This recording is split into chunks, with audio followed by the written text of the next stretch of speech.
diperhatikan dulu, Bapak ulang lagi ini.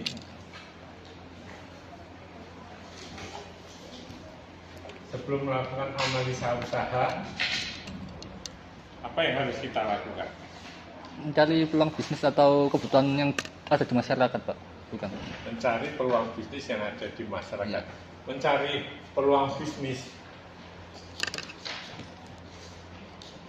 Ya.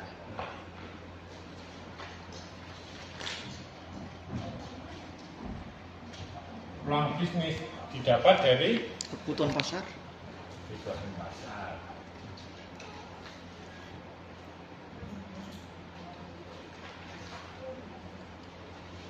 Terus peluang bisnis bisa diperoleh seperti saat ini adanya kemajuan Teknologi.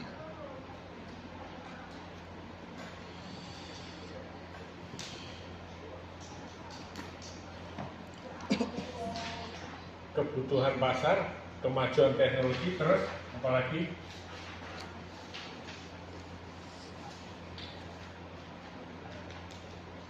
kebutuhan pasar, kemajuan teknologi, Populasi manusia. peluang bisnis karena adanya Ledakan populasi manusia, Pak. demografi. Demografi. Ya.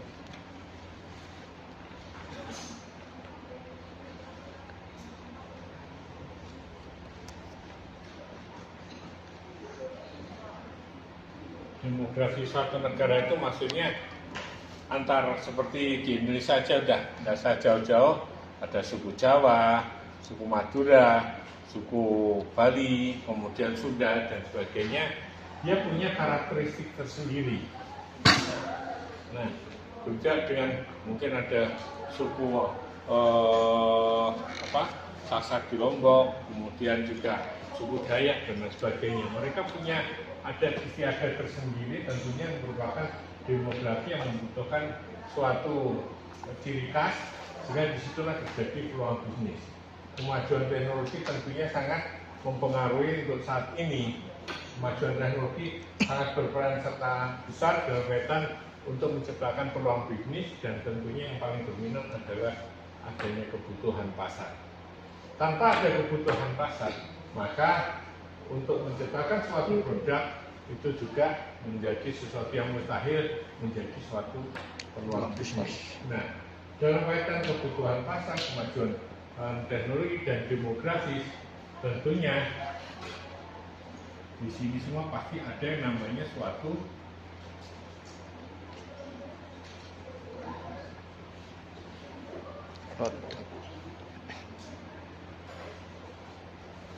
produk ini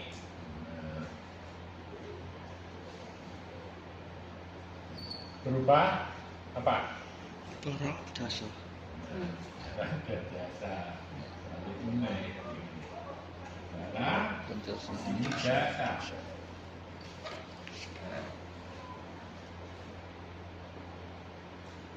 Dalam kaitan kita untuk terjun terhadap produk barang maupun jasa, kita tentunya seperti sampean produknya percetakan. Ya, Jasa, produk jasa contohnya apa? antar jemput. Jemput, Grab, terus apa lagi? Potong rambut juga jasa. Potong rambut, iso, barbershop. Iya. Wah. Barang dan jasa. Nah, contoh, barang dan jasa koyak sampean di bisnis kita kemarin yang ditersangkakan orang membuat seperti diminta untuk membuat company profil suatu badan usaha milik desa, Ya. dengan kemudian dibuat seperti video yang akhirnya dijadikan masalah, terus Ya. digempur kanan kiri akhirnya bebas. Nah, inilah kondisi Indonesia yang tidak baik-baik saja. Makanya dari sini produk, kita menciptakan produk barang maupun jasa, tentunya kita harus melakukan apa? Untuk terjun di barang dan jasa yang tadi, kita harus Riset. melakukan Riset. Riset boleh.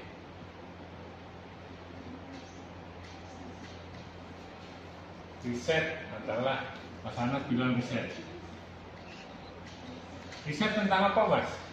Ya tentang kayak di kebutuhan pasarnya, kemajuan teknologi, mungkin suatu negara, misalkan kita di Surabaya, terus apa yang dibutuhkan di Surabaya, misalkan kebutuhan antar jemput anak karena kebanyakan orang tuanya bekerja semua. Riset ini, riset di sini tentunya nantinya akan menghasilkan suatu Produk atau jasa. apa? Solusi. Solusi atau kemungkinan untuk usaha yang akan dilakukan. Tentunya riset ini dalam kaitan analisa usaha SWOT. menggunakan SWOT.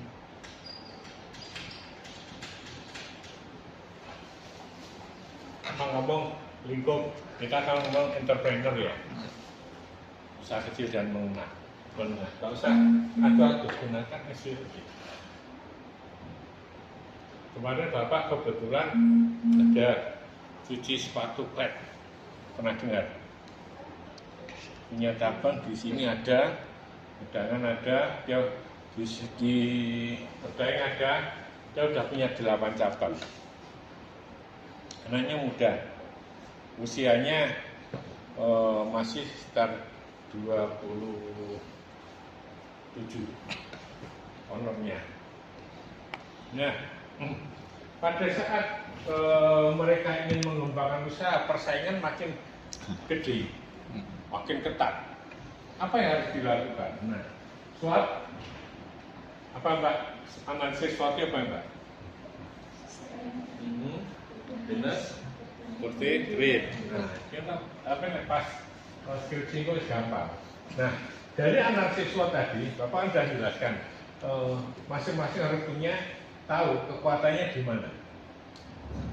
Singkat cerita yang Bapak kemarin sampaikan, bahwasanya dia nilai terbesarnya ada di peluang. Faktor keduanya, dia adalah di kekuatan. Strategi yang digunakan, dia mau menerapkan di 2026, menerapkan strategi S-nya yang nomor 1, O-nya dijadikan nomor 2. So, strategi SWOT, satu nilai tertingginya, misalkan yang Bapak sampaikan nilai pertama S, nilai pertama Bapak analisa kemarin O, nilai keduanya adalah S. Seharusnya strateginya akan pakai O sama S. Tapi yang digunakan dia S sama O. Bermasalah nggak? Bermasalah. Dia menggunakan strategi S dan O. Padahal strategi yang utama adalah dia menangkap peluang dulu, baru didukung oleh kekuatannya. Jadi yang kemarin dia jalankan ekspansi, dia tahun 2026 targetnya mau membuka pasar kurang lebih sekitar 6 outlet lagi. Padahal 6 itu dia buka itu butuh anggaran 30 juta. Itu hanya sewa lahan. Sampai jadinya kurang lebih sekitar 60 juta. Dengan kondisi yang mau ekspansi, sumber pendanaan terbatas, salah. Kalau kamu teruskan seperti ini, di tengah jalan ngos-ngosan. Karena apa? Dengan ekspansi yang gede, duit operasional akhirnya katut. Sehingga dari situ solusinya udah stop pangkat dulu, rubah strateginya. Nah, pada saat merubah strategi ada satu pertanyaan yang menarik. Pak, gimana ya dalam kaitan untuk melihat sekarang persaingan tinggi, mau naikkan tarif Ya, cukup repot. susah. Terus di satu sisi karyawan naiknya gaji juga harus rutin tiap tahun. Ini kan dilematis banget. Ini memang yang dialami oleh hampir sebagian perusahaan yang ada. Di saat kondisi yang tidak baik ini, akhirnya Bapak ngasih solusi. Dia perusahaan jasa kan cuci sepatu. Solusi yang Bapak tawarkan, coba sekarang kita main di kuantitas, jumlahnya banyak tanpa mengorbankan kualitas. Yang selama ini, misalkan ini sebagai kasus contoh buat pengalaman nanti kalau punya usaha.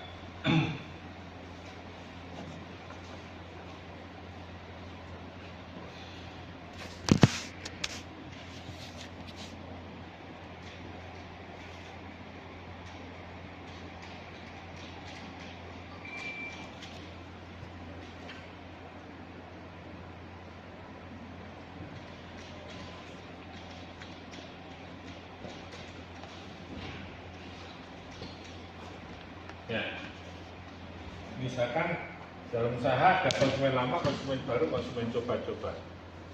Kami kalau punya usaha harus punya data, ini diperoleh dari data ya. Katakanlah ini ada cabang, ini Bapak ambil contoh yang kasus dia kemarin.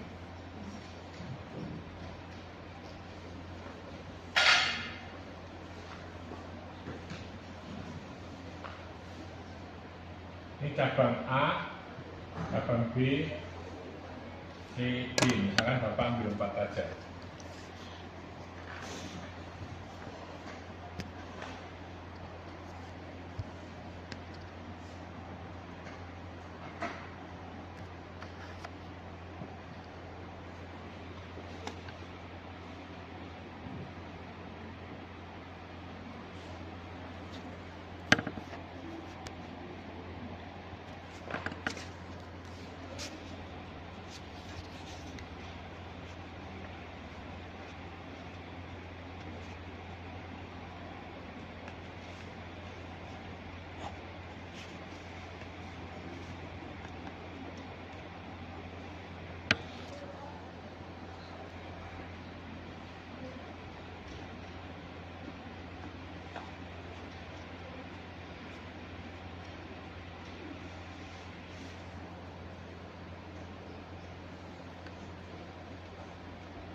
Bila ada produk, misalkan sampai ada cabang A, B, C, D atau produk A, B, C, D.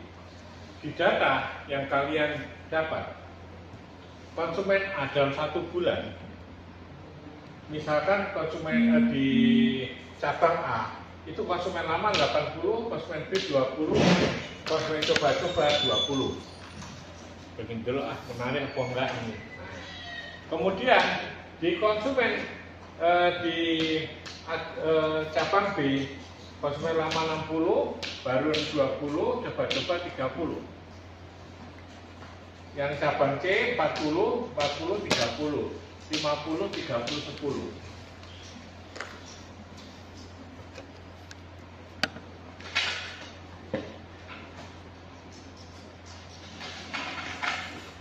Nah, di antara A, B, C, D,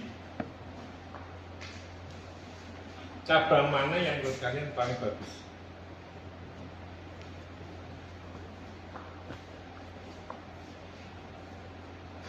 Di antara cabang A, B, C, D dengan komposisi konsumen lama, baru, dan coba-coba, ini yang paling bagus mana? C. Mas Ana jawabannya C. Yang lain?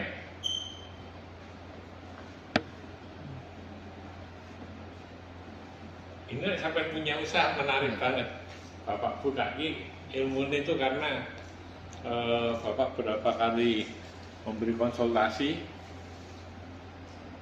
dan ini terjadi cukup banyak di beberapa usaha UMKM.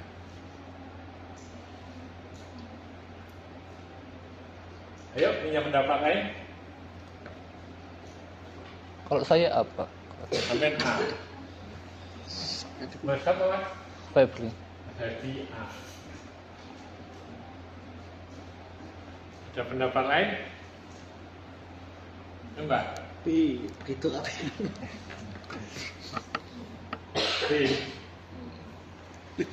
Untung lah. Mbak siapa? Mbak Halo.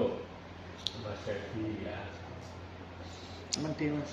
Mandi Mbak Halo. Lengkap. Mbak Halo. Terus Mas Anas. Iya pak. Ada yang jawab B?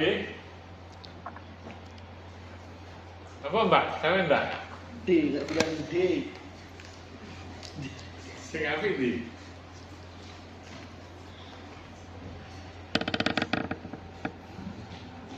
Ada yang jawab D?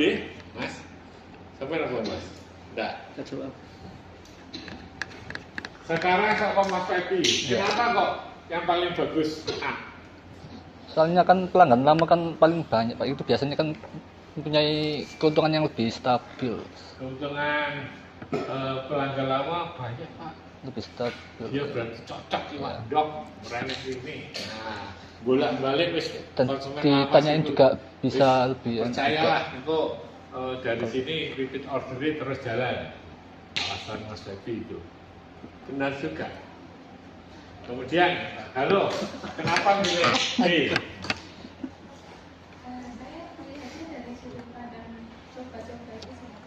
Kalau dari yang lama kan kita nggak tahu. Ya. Awalnya kan kita nggak tahu berapa persennya, tapi udah dapat 60 itu cukup Ya, bagus. cukup Tapi bagus. pas waktu coba-coba dapat 30% itu Udah cukup lumayan. memuaskan. Benar juga. Jawaban Mbak Halo. Mas Anas, Baru karena baru 40 pak. Berarti kan mungkin apa promosinya mungkin berjalan dengan baik karena bisa juga dari teman ke teman misalkan saya nyuci di sini terus saya infokan ke Mas Febi akhirnya jadi kayak promosinya Mas Anas betul juga. Artinya tidak ada yang salah. Tetapi di antara yang nggak salah, ada yang baik. paling baik. Dan di mana kok? Kenapa Pak dasarnya mengambil paling baik? Kita kupas sekarang. Mas Febi ngambil A. Loyal. Mas, ini konsumen loyal Pak akeh. Pak Galuh, ini Pak. Mbak Galuh 30 coba-coba itu bisa meledak banyak Pak. Kemudian dari sini konsumen yang pasti baru 20. Tapi Mas Anas, nah ini nanti bisa mencoba sana sini akhirnya lebih meningkat. Di antara yang ini tadi tak bahas, kira-kira nanti sing bener sing bisa menyimpulkan. Dengan menggunakan metode A ini, orang kerja wis di zona nyaman. Aku semua ke pasar baru wis santai-santai aja. Aku repeat order 80 wis babah masih baru 20, coba-coba 20 gak masalah. Masih repeat 80. Bila ini kalian terapkan punya usaha, siap-siap sampai mati usahanya. Sorry ya. Ya. Karena apa? 80 ini berarti usaha sampai stuck usahanya, nggak bergerak. Sampai dengan zona nyaman terus sang kompetitor sampai Iya. terus bergerak. Contoh ya, Samsung. Dulu handphone itu ya Nokia Iya. yang merajai. Nah, begitu Samsung sudah ada, cuma kalah sama Nokia. Iya. Muncul BlackBerry, Nokia hancur, BlackBerry. Wah, Samsung tetap di BlackBerry juga Iya. bermain di zona nyaman, tapi Samsung terus ngupdate terus. iPhone. Akhirnya dialah sebagai pemenang. Karena apa? Dia berada di zona nyaman. Kilo ngokno. Nyaman. Nah, kemudian Mbak Galuh, konsumen lama 60 bagus. Yang baru 20 sedikit sepertiganya. Coba-coba 30. Ini cukup bagus juga. Selama bisa meyakinkan 30 ini nanti menjadi customer loyal, ini menjadi naik, katakanlah sepertiganya atau separuhnya, berarti ini nanti usaha sampai akan bagus. dari ini semua yang paling bagus adalah C. Kenapa Pak C? Soalnya Sampai timnya konsumen lama 40. Kemudian bisa menggait konsumen baru 40. Berarti ini kerjanya ngoyo teman. Artinya usaha di tim ini bener cabangnya benar-benar luar biasa. Dan 30 adalah yang coba-coba. Dengan begini berarti di usaha yang kalian ciptakan itu kalau kita ambil ini data C ini, nanti usaha kita nanti akan tumbuh dengan baik. Nah, dari sinilah maka analisis SWOT ini harus diperhatikan benar. Pak, tadi gimana Pak situasi seperti ini biar untuk hasil biar lebih banyak pengeluaran bisa ditekan. Solusi yang Bapak berikan sehingga ini bisa seperti ini, salah satunya adalah karyawan diajak sebagai multi level marketingnya. Lek iso ngajak orang lain nyucikan sepatu minimal sampai bawah nih lah, itu nanti akan dapat bonusnya. Memang secara hitung-hitungan satu produk mungkin kita rugi karena ada penurunan pendapatan, tetapi karena kuantitasnya jauh lebih besar sehingga dia mengalami kenaikan pendapatan dan itu cukup berhasil. Nah, ini yang terjadi. Nah, kemudian di sini Bapak diminta untuk mudah. Kenapa ini stagnan? yang tadi. Karyawan Bapak kumpulkan, Bapak ajari pimpinannya, bosnya pakai kesbon, diagram tulang ikan. Yang pernah Bapak ajari kan? Yang kayak ini. Contoh, ya komplain. Ini seperti ini.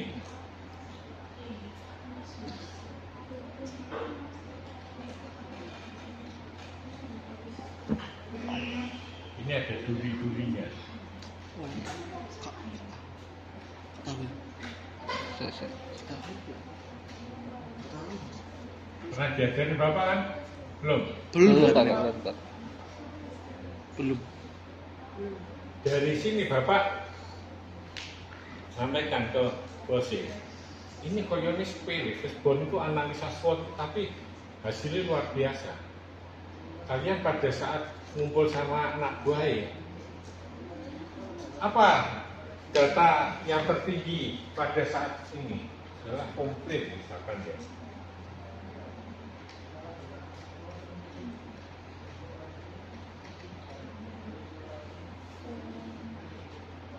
Ini kan kayak diagram tulang ikan kan, kiri, bisa kiri nih. Ya, ini kepala ikan. Masalahnya adalah komplit. Ayo masing-masing. Nah, misalnya sampai jadi karyawan KP. Mas, apa penyebab komplain kira-kira? Itu kalau kita menerapkan menganalisis masalah dengan sesbon ini, ide gila pun kudu sampai tulis, nggak masalah. Penyebab, contoh apa? Kurang wangi. Kurang wangi.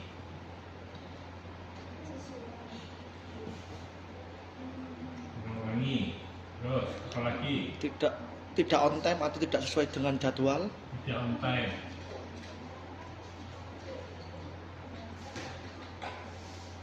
Terus Pelayanan kurang ramah mungkin.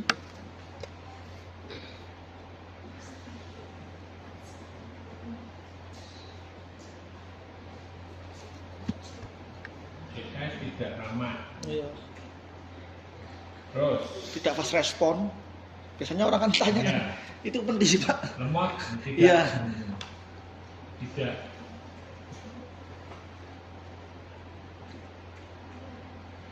Tidak respon. Kemudian Ada komunitor di samping mungkin Pak. misalkan obat pembersih habis, obat habis, Stok habis. terus Ada kompetitor di samping mungkin Pak. bisa komplain, kompetitor di samping, Iya, kan kita ada termasuk kompetitor, pasti kan menurun. kemudian operator sakit,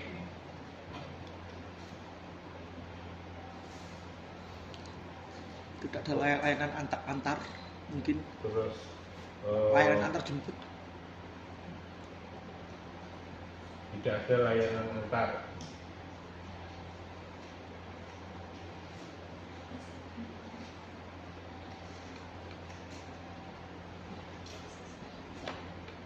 Terus ini karena hujan misalkan ya. Ya jadi olor.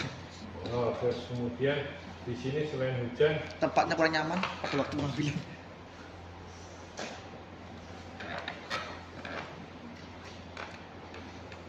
tempat kumuh, Iya. nah misalnya, Iya. Campur-campur sama. nggak apa-apa. Jadi semuanya itu ditampung. Setelah kita semuanya masing-masing udah ada unek-uneknya disampaikan, kita lihat dari sekian masalah yang ada, mana yang jadi masalah pokok. Masalah pokok itu atau masalah utama, masalah ini berpengaruh terhadap, secara langsung berpengaruh terhadap masalah lainnya. Contoh, ya, kurang wangi. Standar dari proses kurang wangi itu hasil produk yang jasa cuci memang standarnya harus wangi. Kalau tidak wangi berarti kurang nyaman, berarti menjadi faktor pokok juga. Tidak on time, janji ini begini, ternyata molor. Nah dari sini ini juga menjadi masalah utama. CS tidak ramah. Wah, wong aku nyucikan koyo gak butuh duit. Rengat-rengut gak penak, wes gak balik nolok. Nah, ini karena orang coba-coba tadi akhirnya bisa belum. Nah, ini menjadi faktor yang kita pilih juga. Obat habis. Kalau obat habis untuk pembersihan itu berakibat apa benar-benar kualitas cuciannya jelek? Oh ya, itu masuk faktor sama. Ada kompetitor. Kalau ada kompetitor, apa mesti ada komplain? Tidak, tapi bisa Tidak, Pak. membandingkan Tapi biasanya perbandingan, juga. Pak, biasanya. Harga membandingkan. Dia membandingkan kan ini komplain harga gini-gini. Iya. Tetapi kan ini bukan Utama, faktor ya. utama. Iya. Keren. Operator sakit. Di situ sudah ada WI. Kalau tidak ada ini dan sebagainya bisa digantikan yang lain. Ini bisa menjadi misalkan ini yang tergantung nanti ini bukan faktor utama. Tidak merespon, Nah, ini, ada Pak. keluhan apa? Penting nih, Pak. Ini juga jadi masalah. Tidak ada layanan antar. Nah, perjanjiannya gimana? Kalau misalkan perjanjian itu ada, ya berarti menjadi masalah. Tetapi kalau ini tidak ada, ini bukan menjadi faktor utama. Kebaca bukan faktor utama. Kemudian dalam ini ada hujan. Memang hujan Tiap hari. tiap saat, Enggak. enggak, berarti bukan. Tempat kumuh. Penting, Pak. Nah, Penting, Pak. dengan tempat kumuh itu semuanya menjadi ini kadang barang sudah dicuci jatuh jadi Iya. kotor lagi, nah juga menjadi tempat utama. Habis ini dibuat satu kurang wangi,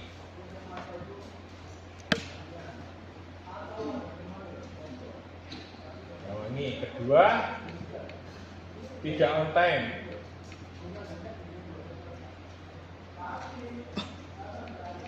Ketiga, CS tidak ramah. Kemudian obat habis.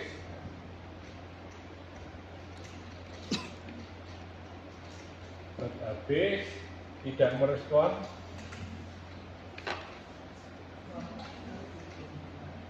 yang terakhir tempat umum.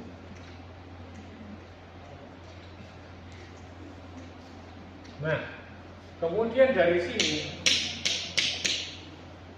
cari faktor-faktor yang benar-benar berpengaruh langsung yang sering terjadi dari efek komplain ini.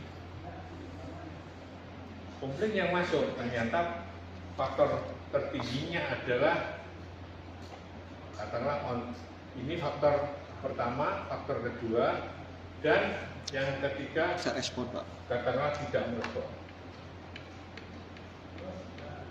Nah, dari sinilah kita jabarkan lagi kenapa sampai tidak on time. Dipecah lagi sampai mendetail kecil, masing-masing karyawan diberi porsi untuk memberi penjelasan kenapa kurang wangi dan ini sebagainya. Nah, dari situ nanti kita akan ketahuan kesimpulannya, oh ternyata karena ini manajemen stoknya, mungkin perkiraan waktu dan sebagainya kurang diperhatikan. Nah, kalau seperti ini sudah kita lakukan, maka analisis usaha ini larinya ke Perencanaan operasional. strategi.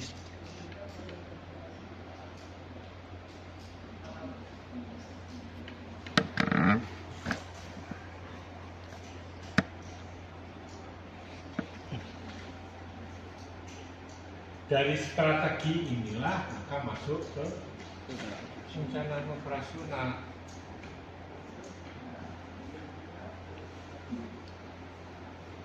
Perencanaan operasional itu seperti apa, Pak? Ada yang sudah tahu masalah perencanaan operasional menyangkut strategi ya. Jadi kalau di sini perencanaan operasional kalau menyangkut strategi, yang pertama yang perlu diperhatikan adalah apa? Sampean ngododolan Stok baru. yang sampean strategi yang utama sampean lihat dulu, Pak. Adalah Kok pasar satu segmentasi. segmen pengguna.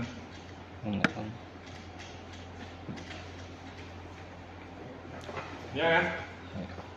Ojo sampai kan bahasa dodol misalkan dodol untuk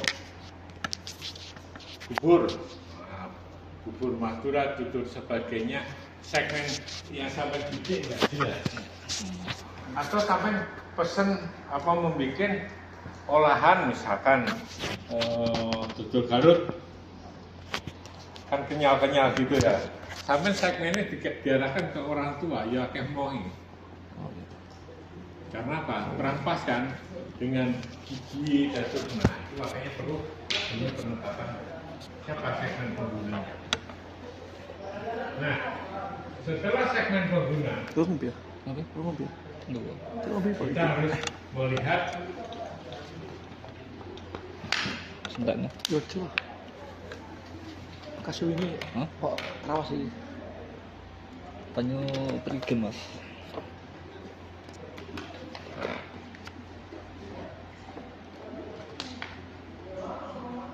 Ini hop. Takok. setelah segmen pengguna kita perlu adanya tahu saluran produk. Saluran produk itu ibaratnya kalau sekarang orang bilang adanya Gojek. supply Oh, supply chain. chain management. Dulu hanya apa rantai pasok aja. Rantai pasok, sekarang lebih kerennya supply chain management. Sekarang ada, sudah berdiri sendiri manajer supply chain. Ada di perusahaan-perusahaan besar. Saluran distribusi. Nah, contoh saluran segmen pengguna. Bentar Bapak kasih contoh lagi. Saluran produk, setelah saluran produk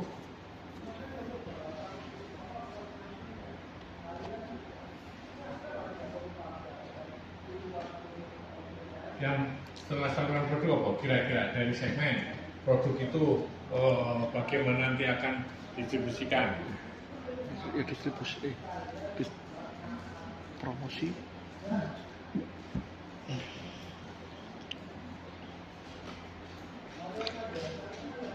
Oh, quality control. Kualifikasi Produk. Manajemen. kualifikasi manajemen yang terakhir ada segmen beras, saluran bodoh, kualifikasi manajemen, yang terakhir adalah Rantai distribusi. apa mas? Rantai distribusi. Rantai distribusi kan. Jadi setelah segmen pengguna ini ya, kualifikasi manajemen seperti apa, yang terakhir adalah Standarisasi produk.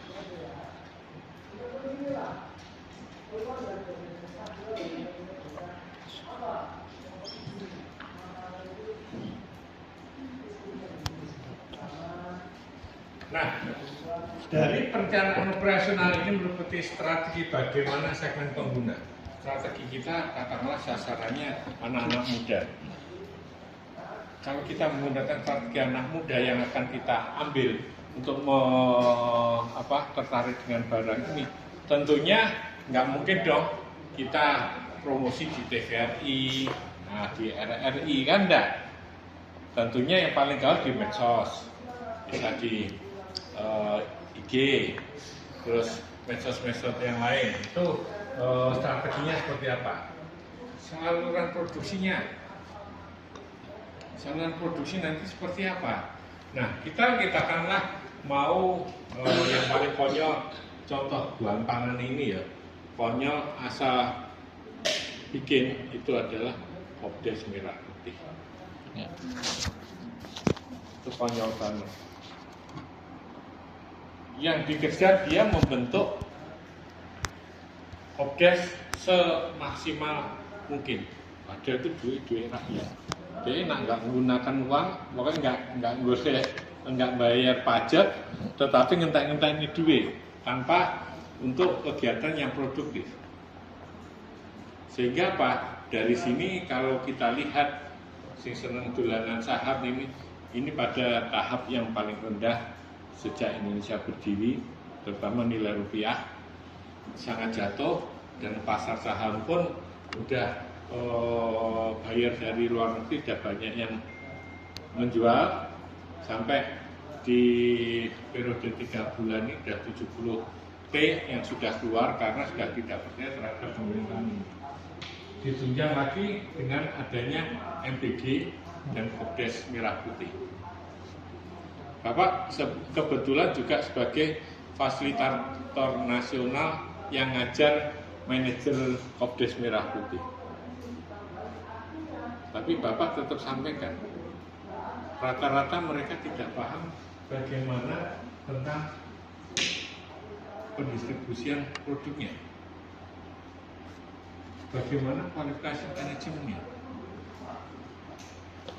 Dengan orang yang belum terbiasa, belum punya kompetensi, disuruh ngelola, pokoknya barang tak jok. Aturan penting payu, nggak bisa. Karena apa? Produk ada masa expirednya. Terus tak datangkan manajer koperasi sing apik, siji kok iso ngatur sembarangi. Begitu katakanlah sebagai salah satu contoh, ada yang berhasil. Tiba-tiba manajernya ini sakit, sehingga diganti orang lain. Apakah koperasi tersebut akan bisa tetap baik? Belum tentu. Belum tentu. Agar produk maupun produk barang maupun jasa, supaya secara quality management, kualifikasi manajemennya tetap bagus, harus dilakukan apa? Agar produk dari barang atau jasa secara kualifikasi manajemen itu selalu baik, harus diapakan? Harus dibuat standar ISO. Makanya dikenal adanya ISO. standar mutu, SSX, standar mutu makanan. manajemen.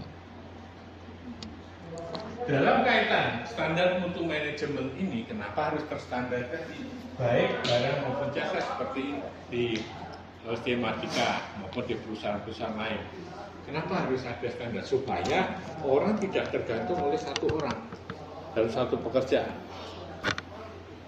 Misalkan Mas Febi sudah mumpuni mengerjakan ini, apakah Mas Febi pada saat tidak masuk pekerjaan tidak bisa digantikan orang lain? Enggak bisa Pak, berarti karena belum ada standar yang mengatur masalah sistem manajemen mutunya. Di ISO, apa yang kamu kerjakan, tulis yang apa kamu kerjakan apa yang kamu tulis. Sehingga siapapun orangnya itu tidak akan serta-merta, oh sini enggak bisa, harus orang ini, enggak.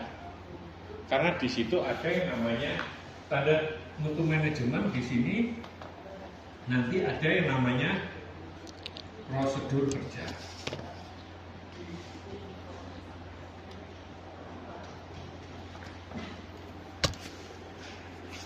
Prosedur itu urutan secara global. Bagaimana kita dari lantai 3 ini turun ke lantai 1. Oh ke sana langsung ke, katakanlah bisa turun lewat tangga maupun naik lift, terus sudah langsung lantai 1. Nah, agar prosedur kerja, contoh, sampai mengoperasikan laptop, biar semua orang pada saat mungkin Mas Anas misalkan tidak masuk, orang lain tetap bisa mengerjakan apa yang dilakukan Mas Anas, maka di sini dibuatlah yang namanya apa? SNI. WI atau IK, Work Instruction atau instruksi kerja. Contoh instruksi kerja, nyalakan komputer, tekan tombol on off. Nanti kalau mengerjakan ini harus begini, untuk mengerjakan ini, itu tertulis semua. Semakin besar perusahaannya, maka sistem manajemen mutunya semakin banyak, semakin tebal. Nah, sistem manajemen mutu ini kalau di standar internasional namanya ISO 9000.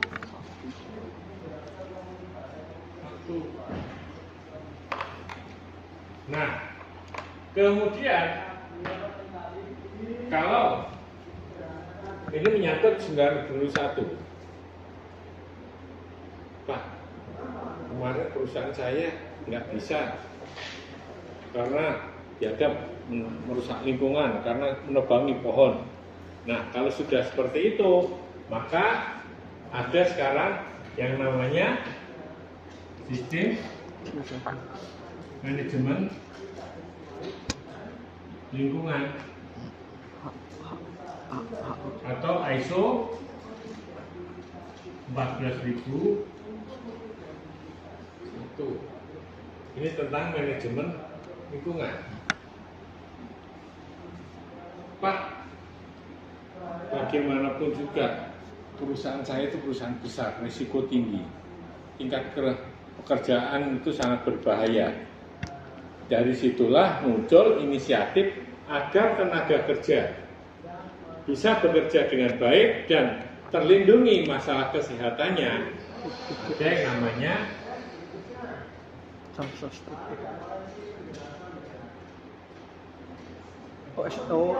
iya, sistem manajemen keselamatan kerja.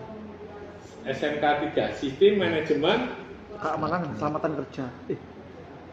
Kesehatan Keamanan kerja. Keselamatan kerja. Ya. Atau di ISO 45000. Tujuannya apa? Ini semua diterapkan agar pada saat kita melaksanakan perencanaan operasional, misalkan nggak satu pidol biru, pidol merah, ojo sampai karpe nggawe tutup biru, ternyata isinya merah. Karpeng gawe merah, ternyata isinya biru. Ini berarti ada yang namanya waste product atau produk yang di reject. Dengan produk reject otomatis perusahaan mengeluarkan uang lebih. Dari sini maka rencana operasional tidak berjalan sebagaimana mestinya. Untuk itu maka dibuatlah standar supaya produk itu benar-benar berkualifikasi bagus. Maka dibuat standar sistem manajemen mutu. Biar karyawan juga kerja ada jaminan keselamatan kerjanya, maka sudah menerapkan 45001 dan ini manajemen lingkungan, dia lingkungan tidak rusak. Nah, ini semua Pak, ini semua Pak yang ngerjakan sendiri-sendiri. Misalkan ada orang ngurusi SNM, SMI maupun SMK 3. Ini orangnya sendiri-sendiri apa ya orang itu aja? Sendiri. Yang dilakukan ini orangnya ya wis iku ya karyawan iku ae. Akhirnya ada double Job. pekerjaan. Dan ini menyita waktu. Ada yang namanya QMR atau karir ISO. Dia kerjaannya entek, itu mungkin akan ditambah. Dari sinilah maka perlu ada kerjasama tim dan leadership yang bagus dalam kaitan untuk menjalankan ini semua. Nek gak ada kerjasama tim yang bagus, Iya. misalnya sampean jadi kepala bagian, masing-masing kepala bagian dua anak buah 10 supervisor. Sampean menginstruksikan jalan ke supervisor, masing-masing punya supervisor 10. Ternyata ada satu supervisor di masing-masing bagian yang tidak patuh. Akhirnya apa? Nggak jalan. Nggak jalannya gimana Pak? Apakah produk yang dihasilkan tidak sesuai? Pasti. Minimal pada saat audit mutu sampai yang bersifat mayor, kesalahan fatal. Karena apa? Di bagian itu tidak dilakukan adanya perencanaan mutu. Dampaknya apa Pak? Selama 3 bulan sampai tidak menerapkan perbaikan, tidak menerapkan hasil temuan verifikasi atas audit internal maupun eksternal dalam kaitan untuk sistem manajemen mutu, maka kalau kalian memperpanjang sistem manajemen mutunya, sertifikatnya bisa dicabut. Bila masih pengujian atau bila masih ingin mendapatkan hasil tadi untuk sertifikasinya, maka jangan berharap sertifikasinya terbit.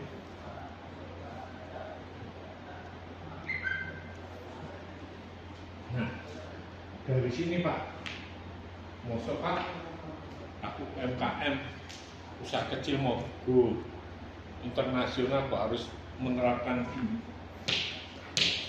Loh, ini syarat dasar sih. Kalau kalian mau go internasional, sistem manajemen mutu, sistem lingkungan dan ini masih syarat dasar. Nanti kalau pada saat produk sampai UMKM masuk ke pasar global, yang paling gampang contohnya Tas baju. di sampean seneng, Makanan. sing seneng sampean konsumsi apa? Contoh real, Coklat. ini gampangnya coklat. Indonesia penghasil salah satu coklat besar juga. Sampai untuk coklat masuk ke apa minimal mau ekspor harus punya standar ini semua. Apa hubungan Pak? Iya Pak. Sampai supaya untuk orang tuh yakin standarnya ini tidak naik turun. Aku udah punya ini. Apa hubungannya Pak? sama manajemen lingkungan. Ya iya, kamu bagaimana teknik pada saat menanam, kemudian teknik perawatan, teknik pasca panen juga. Itu rusak lingkungan nggak? Kok tebang sembarangan atau pada saat itu nanti limbahnya seperti apa? Itu harus terdokumentasi dengan baik.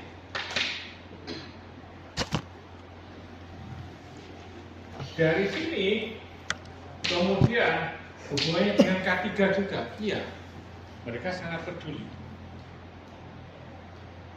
Produk yang tingkat kecelakaan kerjanya tinggi itu akan sulit masuk di perusahaan-perusahaan yang terutama di Eropa dan Amerika. Kita ngomong, coba itu nanti, ini kan persyaratan dasar. Persyaratan yang lebih ketat ada di, kalau di Indonesia ada yang namanya Balai BPOM. Pengawas obat dan makanan. Iya, pengawas obat dan makanan. Itu lebih sangar lagi. Kalau Indonesia longgar ya. Sebetulnya produk-produk buah yang diimpor dari Cina itu sebetulnya kan kita harus hati-hati. Karena itu kan mengandung film semua. Rata-rata kayak ada ininya, ada kayak lilinnya. Ya lilin. Makanya anggur itu kalau kalian konsumsi langsung bahaya. Waduh. Kalau enak ya. Iya Pak. Itu sebetulnya kan panen sampai nggak ada omongan bapak yang salah. Sampai dolanan ning misalkan wisata petik anggur. Ya. Coba anggur itu sampai petik tanpa ada pengawet atau apa. Biarkan katakanlah paling suwe 1 minggu, apa yang terjadi? Busuk. Busuk dan sebagainya. Nah ini kayak anggur itu loh. Iku packingnya sudah berapa hari, ngirimnya ke sini, distribusi ke sini, izin seger menik-menik. Iya, ada es-esnya mungkin ya. Aduh, seneng ya. Nah ini yang perlu kita waspadai juga. Bapak pernah ingin nyoba ekspor kecil-kecilan maksudnya, karena Bapak ada dulu sahabat Bapak ini kebetulan ibu Bapak dulu guru SD. Nah ini muridnya, temennya Bapak ini muridnya ibunya Bapak. Jadi dia kebetulan dia Chinese. Begitu kerusuhan 98 reformasi dia lari ke Amerika, nikah sama orang sana. Tapi kalau pulang ke Indonesia karena mama papanya sini sekarang diajak ke Amerika juga. Kalau pulang ke sini pasti berkunjung ke rumahnya Bapak untuk nengok gurunya ini, ibu almarhumah ibunya Bapak. Jadi kalau nanti habis sana mau balik ke Amerika, minimal pasti mampir ke rumah Bapak Sidoarjo. Dan itu tanpa sengaja Bapak selalu membawa ada teh saat itu ya, yang namanya teh naga atau Ramayana lah, jenis Ramayana kalau itu dia sangat suka banget. Satu, wah ini enak tehnya, udah ini kebetulan di rumah ada 2 pak, satu paknya seginian lah. Dan ini bawa ada 2 pak. Oh, banyak kan ini apa-apa udah sana. Iseng-iseng kemudian dia ada orang berkunjung rumah ditawari teh, enak katanya, suka. Terus kemudian jarak 1 tahun kesini lagi, ngomong kamu enak, kamu mau nggak kalau ini kamu ekspor ke Amerika, nanti aku yang ngasih jalannya, tapi yang ngurus di sini kamu sampai bisa masuk di Amerika, saya nanti gampang.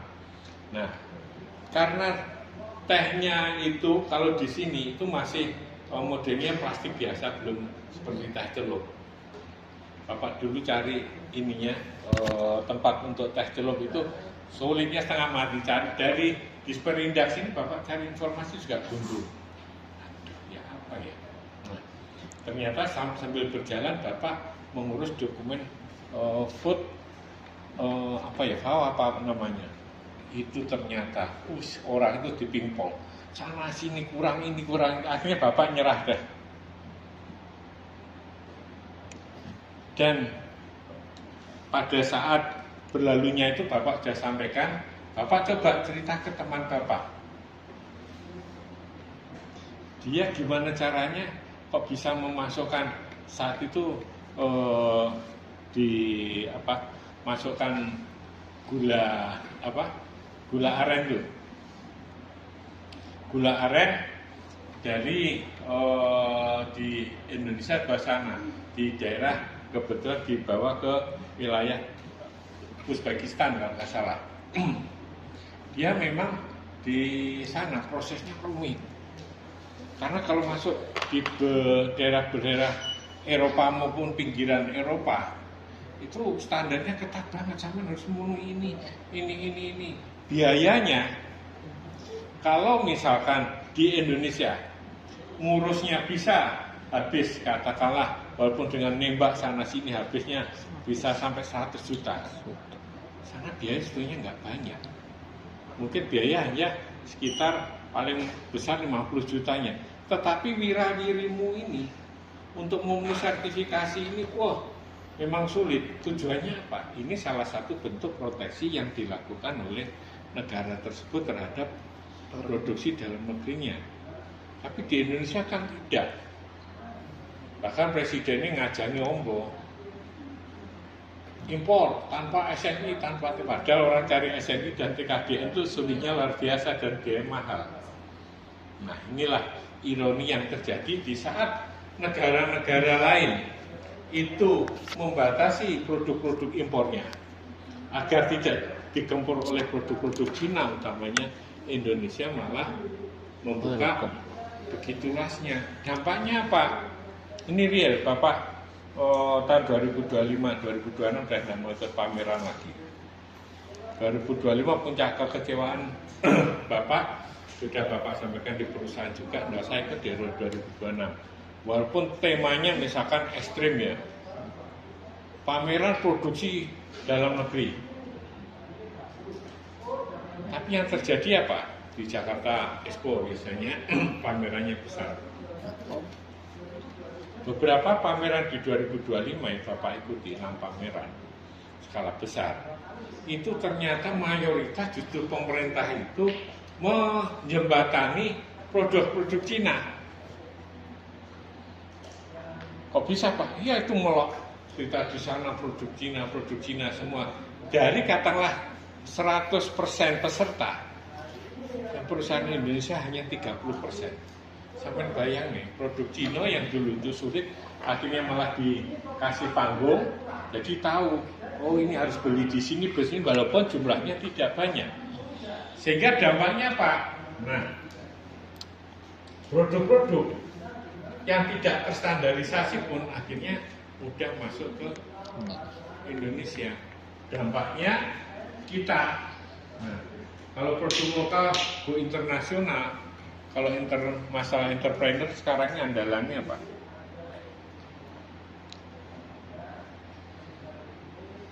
Produk lokal. Kalau untuk usaha kecil dan menengah yang masih bisa eksis tembus di pasar internasional, walaupun sekarang mulai limbahnya disoroti ini. Apa?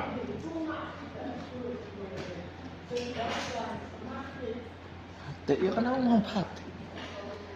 Batik.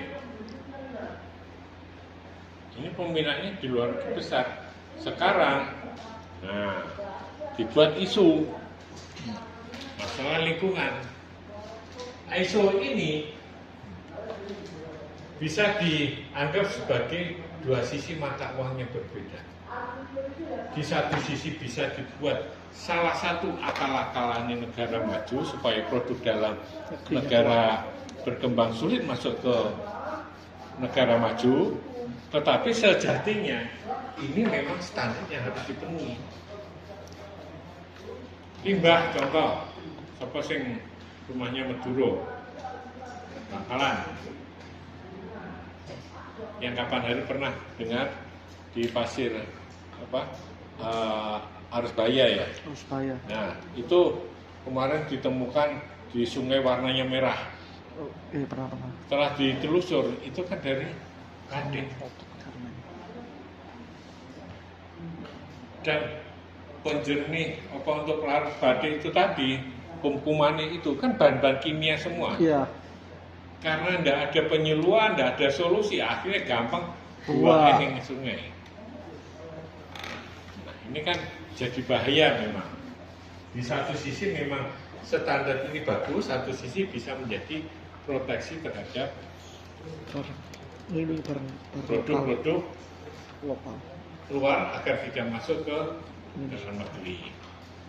Nah, inilah pertemuan 10, 11, 12, 13. Bapak rangkum jadi satu. Ada pertanyaan?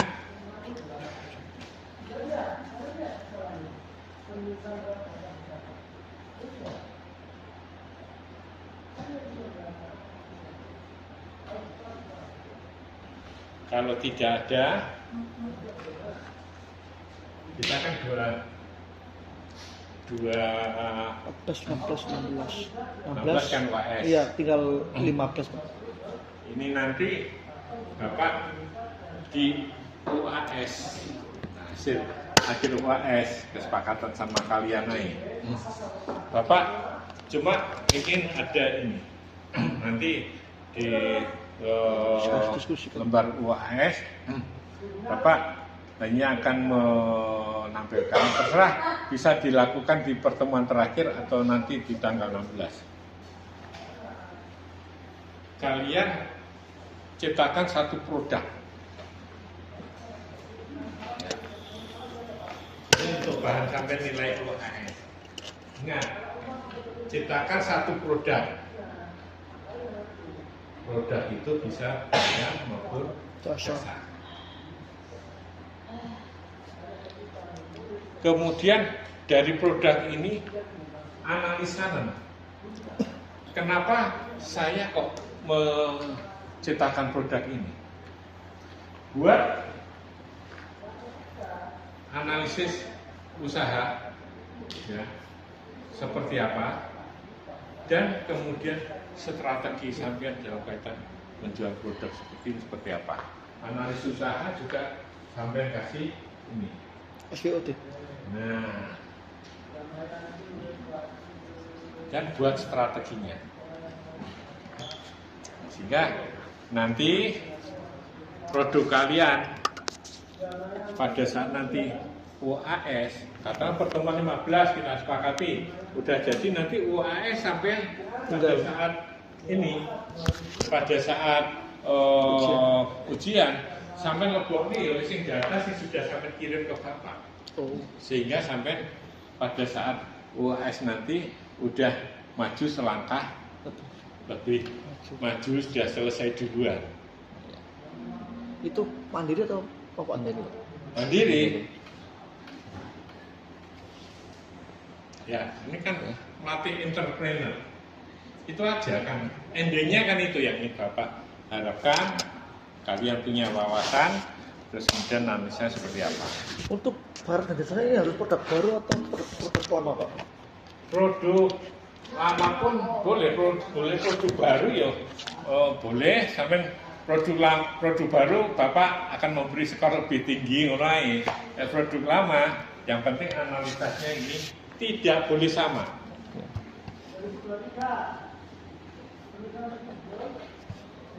Contoh, misalkan ST kabeh.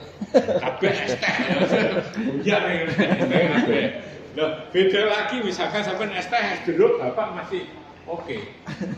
Enggak sama kan? Enggak sama, beda pasti. Es cao, nah, es dawet, agak apa.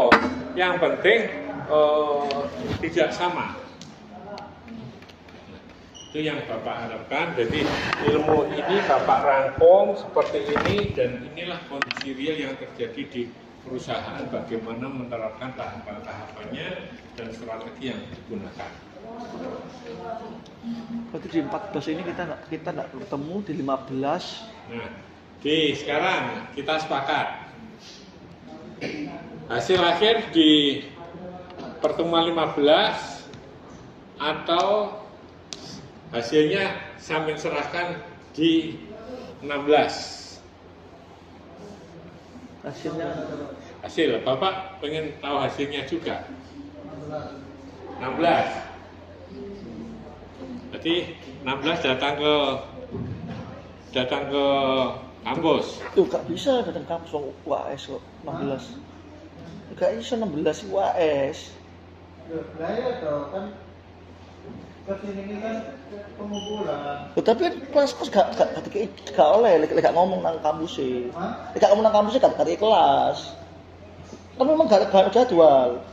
Kayak memang ada online, gak nang kampus sih. Ada Terserah. 5 sampai 16. Dikumpulkan 15 pada 16. Dikumpulnya Nah. 5 sampai 16. Bapak tidak mempersulit. Nah, nanti adapun sepakat sampean aja. Misalkan di 16 kan enggak datang ke kampus kan? Iya. Minimal ada yang mengkoordinir mengumpulkan ini diserahkan ke Bapak. Ya. Kalau 15 Bapak upayakan akan ada di sini. 15 tanggal piro, Mas? Lagi tanggal 8. Tanggal 14 22.